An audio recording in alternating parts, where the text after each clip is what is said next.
Hello, আসসালামু আলাইকুম সবাইকে। আমি নেওয়াজ প্রধান কনফিডেন্স আইটি বিডির পক্ষ থেকে আপনাদের সবাইকে অনেক, অনেক বেশি ওয়েলকাম জানাচ্ছি। চলে এলাম আবারও নতুন একটি ভিডিও নিয়ে। আজকে আমরা যে বিষয়টি নিয়ে কথা বলব সেটি হচ্ছে আইসিটি চ্যাপ্টার 1 এমসিকিউ পার্ট 2। আমরা সবাই জানি যে আইসিটি চ্যাপ্টার 1 এর জন্য এমসিকিউটা অনেক বেশি ইম্পোর্টেন্ট। অনেক, অনেক বোর্ডে এটা অনেকবার এসেছে এবং থিওরিটিক্যালটাও আমরা আলোচনা করেছিলাম এবং সেটাও অবশ্যই ইম্পোর্টেন্ট। অনেক সময় বোর্ডে একটা থিওরিটিক্যাল বা একটা সৃজনশীল আমরা এখান থেকেও কমন পাই।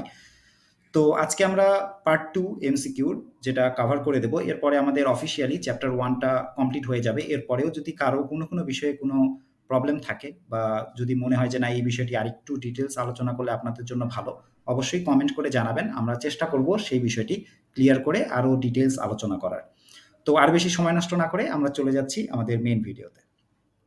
লাস্ট ভিডিওতে আমরা 25 পর্যন্ত কভার করেছিলাম। আজকে আমরা নেক্সট 25 কভার করব। এই টোটাল 50 এমসিকিউ যদি আমরা জানি, বুঝি এবং এই টপিকগুলো নিয়ে যদি এতটুকু নলেজ আমরা রাখি, আমি মনে করি যে পরীক্ষায় আপনাদেরকে অ্যাকচুয়ালি আটকানো সম্ভব না। আপনারা ইনশাআল্লাহ যেকোনো প্রশ্ন আসলে আপনারা উত্তর দিতে পারবেন।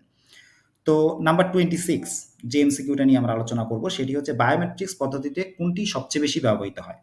আমরা জানি যে বায়োমেট্রিক্স ব্যক্তি শনাক্তকরণে এবং বিভিন্ন সিকিউরিটি পারপাজে ইউজ করা হয়। সো এখানে রেটিনা, আঙ্গুলের ছাপ, তারপরে হচ্ছে কণ্ঠস্বর এবং স্বাক্ষর সবকিছুই ব্যবহার করা হয়। জানি ২ অ্যাঙ্গেলে এটা ব্যবহার করা হয়। একটা হচ্ছে দেহের বিভিন্ন অঙ্গ-প্রত্যঙ্গ দৈহিকভাবে, আরেকটা হচ্ছে আচরণগতভাবে। তো সবচেয়ে বেশি কোনটি ব্যবহার করা হয়? যদি এই টাইপের কোনো কোয়েশ্চেন আসে, তাহলে আমরা যেটা উত্তর হিসেবে দেব সেটা হচ্ছে আঙ্গুলের ছাপ। ওকে? এইটাই সবচেয়ে বেশি ইউজ করা হয় বায়োমেট্রিক্স পদ্ধতিতে। এটা আমাদের জন্য অনেক বেশি ইম্পোর্টেন্ট। 27 বায়োমেট্রিক্স এর মাধ্যমে সিকিউরিটি সিস্টেম তৈরি করে কম্পিউটার নিয়ন্ত্রণ করা হয়, নতুন প্রজাতি তৈরি করা হয়, নাম্বার 3 অনুমোদিত ব্যক্তিকে শনাক্ত করা হয়। ওকে, সো এখানে আমরা জানি বায়োমেট্রিক্স নিয়ে যখন আমরা পড়েছিলাম তখন আমরা জানি যে কম্পিউটার নিয়ন্ত্রণ করা যায় এটা দিয়ে, অনুমোদিত ব্যক্তিকে শনাক্ত করা যায়, কিন্তু নাম্বার 2 যেটি সেটা হচ্ছে নতুন প্রজাতি তৈরি করা হয়। এটা আমরা জেনেছি যে এটা জেনেটিক ইঞ্জিনিয়ারিং এর অংশ। সো এই প্রশ্নের উত্তরটা হবে 1 and 3। 28 নিচের কোনটিতে জীববিজ্ঞানের সাথে ডেটাবেস, অ্যালগরিদম, পরিসংখ্যান ইত্যাদি বিষয়ের সম্পর্ক রয়েছে? Option 1 biometrics, 2 bioinformatics, robotics, genetic engineering. আমরা জানি আমরা যখন বায়ো ইনফরমেটিক্স আলোচনা করেছিলাম, সো এখানে আমরা জেনেছিলাম যে ডেফিনেশনে খুব সুন্দর করে বলা ছিল যে এটা ডেটাবেস, অ্যালগরিদম এবং পরিসংখ্যান এই ৩টা বা এই বিষয়গুলোর কম্বিনেশনেই কিন্তু বায়োমেট্রিক্সটা গঠিত হয়। সো সরাসরি এটার উত্তর হচ্ছে বায়ো ইনফরমেটিক্স। 29 বিভিন্ন জটিল রোগের কারণ আবিষ্কারে কোন প্রযুক্তি ব্যবহার করা হয়? বিভিন্ন জটিল রোগের কারণ আবিষ্কার করতে যদি আমরা চাই তাহলে আমাদেরকে যে বিষয়টি নিয়ে, যেই প্রযুক্তিটা নিয়ে কাজ করতে হবে সেটি হচ্ছে বায়ো ইনফরমেটিক্স। এটা আমাদের জন্য ইম্পর্টেন্ট। ঢাকা বোর্ড ২০১৯ এটা এসেছিল। আমরা এটি মনে রাখবো। জটিল রোগের কারণ আবিষ্কার করার জন্য বায়ো ইনফরমেটিক্স ব্যবহার করা হয়। Nano technology, cryosurgery, genetic engineering এগুলো আমাদের রোগ এর কারণ আবিষ্কারের ক্ষেত্রে ব্যবহার করা হয় না। যেটি ব্যবহার করা হয় সেটি হচ্ছে বায়ো ইনফরমেটিক্স। এটা একটু মনে রাখতে হবে আমাদেরকে। নাম্বার 30 বায়ো ইনফরমেটিক্স ব্যবহারের ক্ষেত্রগুলো হলো জৈব প্রযুক্তি, জীবাণু অস্ত্র তৈরি, মহাকাশ গবেষণা।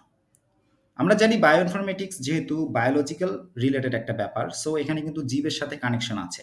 নাম্বার 3 অপশনটা হচ্ছে মহাকাশ গবেষণা, সো এটা আমাদের বায়ো ইনফরমেটিক্সের সাথে কানেক্টেড না। নাম্বার 1 and 2 সরাসরি বায়ো ইনফরমেটিক্সের সাথে কানেক্টেড। সরাসরি এটার উত্তর আমরা খুব সহজেই বুঝে নিতে পারবো 1 and 2। দেন 31 কোনটি ডিএনএ এর নতুন সিকোয়েন্স তৈরির পদ্ধতি?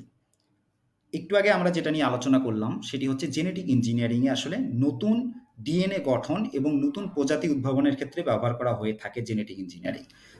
যদি সেটা বুঝে থাকি তাহলে আমরা এই প্রশ্নের উত্তরটাও খুব সহজে বুঝে যাচ্ছি। সেটা হচ্ছে যে এই ডিএনএ এর নতুন সিকোয়েন্স তৈরির ক্ষেত্রে আমাদের যে প্রযুক্তিটা কাজে লাগবে সেটি হচ্ছে genetic engineering.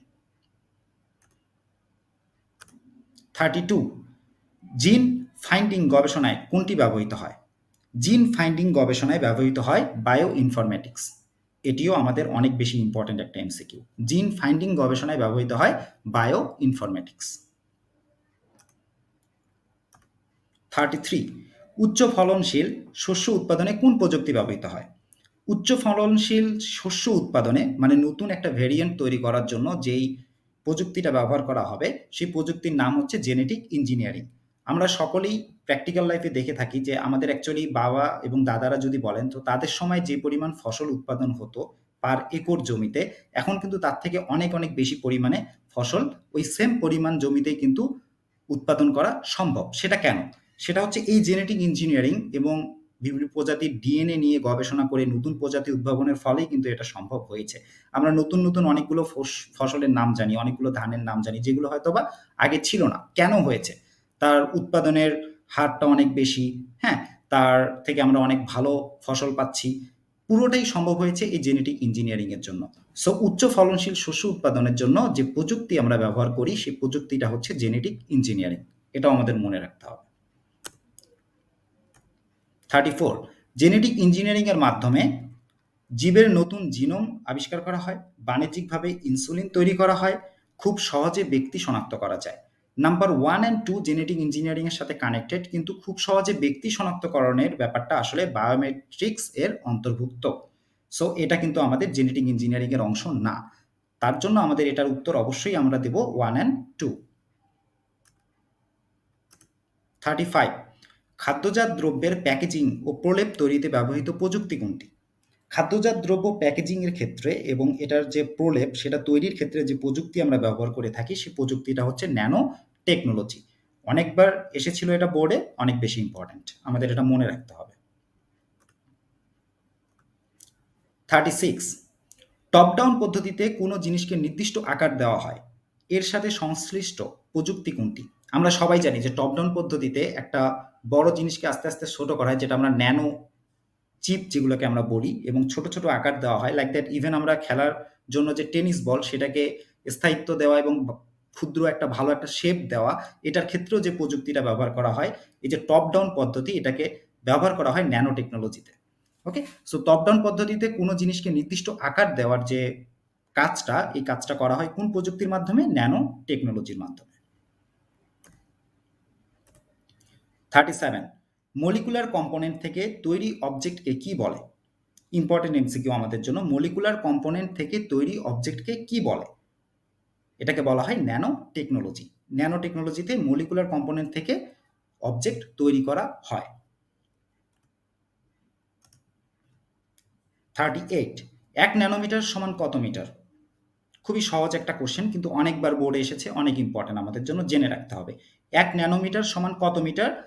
10 to the power -9 অথবা 10 ইনভার্স 9 যেটাই বলেন। ওকে, এটা আমাদের মনে রাখতে হবে। 39 কম্পিউটার ইথিক্সের নির্দেশনা কয়টি? একটা নিউমেরিক্যাল ডেটা, এটা আমাদের মনে রাখতে হবে যে কম্পিউটার ইথিক্সের নির্দেশনা হচ্ছে 10টি। 40 নেট ভিত্তিক অন্যের তথ্যকে নিজের নামে চালিয়ে দেওয়াকে কি বলে? এটাকে আমরা ডে টু ডে লাইফে অনেক বেশি ইউজ করি এই ওয়ার্ডটা এবং এই জিনিসটা, এবং এটা আমাদের অনেক বেশি সতর্ক থাকতে হবে এই বিষয়টাতে। কারণ আপনি যদি কারোর তথ্য চুরি করেন বা এটা যদি ক্লেম হয়, তাহলে কিন্তু আপনি কপিরাইট ক্লেম খাবেন, এবং এটার ফলে কিন্তু আপনার অনেক রকমের প্রবলেম তৈরি হতে পারে। ইভেন ভার্সিটি লাইফে আপনি যদি কোনো অ্যাসাইনমেন্ট বা প্রজেক্টের কাজ করেন, সেখানে এই জিনিসটা অনেক বেশি দেখা হয়।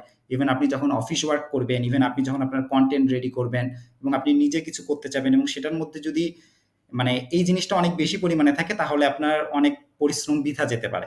সো এই জিনিসটা আমাদের মনে রাখতে হবে, সেটা হচ্ছে নেট ভিত্তিক অন্যের তথ্যকে নিজের নামে চালিয়ে দেওয়াকে বলা হয় প্লেজিয়ারিজম। ওকে, এটা আমাদেরকে মনে রাখতে হবে।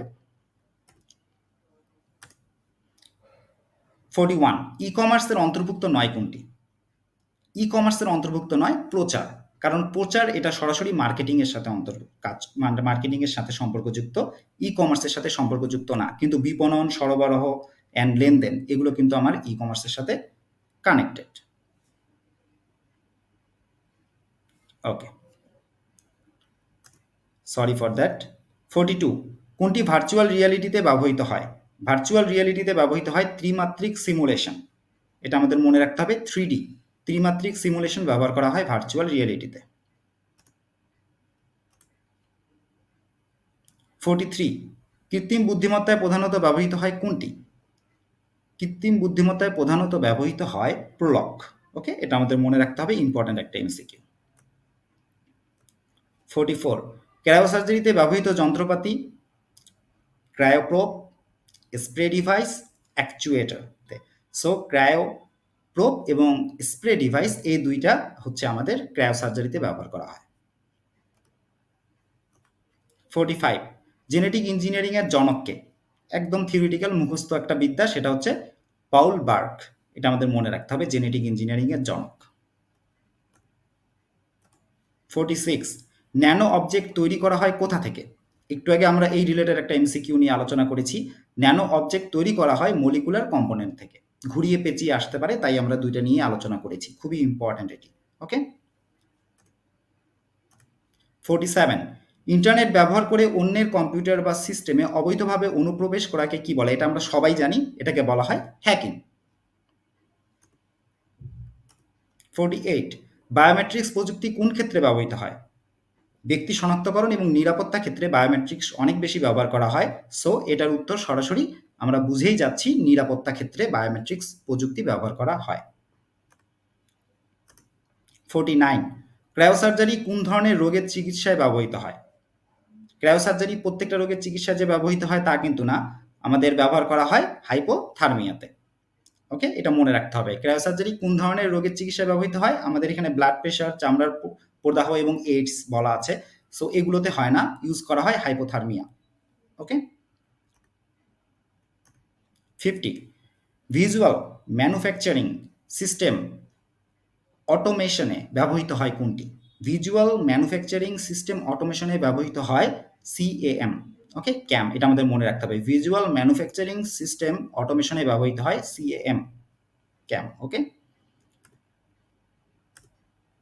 থ্যাংক ইউ সো মাচ আপনাদেরকে এতক্ষণ আমার ভিডিওটি দেখার জন্য। আশা করি আমরা পার্ট 1 পার্ট 2তে যে 50টা এমসিকিউ নিয়ে আলোচনা করেছিলাম, এগুলো যদি আমরা ঠিকঠাক মতো মনে রাখতে পারি এবং আমরা বুঝি, ইনশাল্লাহ আমাদের পরীক্ষায় যেই এমসিকিউ আসুক এই চ্যাপ্টার থেকে, যেহেতু 3টা 4টা 5টা আসতেই পারে, সো অনেক বেশি ইম্পর্ট্যান্ট। আশা করি আপনারা ভালো কিছু করবেন এবং বুঝতে পেরেছেন, অনেক কিছু শিখতে পেরেছেন, আর অনেক সাপোর্ট করছেন আমাকে। এই জন্য আপনাদেরকে অনেক অনেক বেশি ধন্যবাদ। যারা এখনও সাবস্ক্রাইব করেননি, চ্যানেলটিকে সাবস্ক্রাইব করে দিন, ভিডিওতে ভালো লাগলে লাইক করে দিন, আর ভালো থাকবেন, সুস্থ থাকবেন। নেক্সট ভিডিওতে আবার দেখা হচ্ছে। আসসালামু আলাইকুম, আল্লাহ হাফেজ।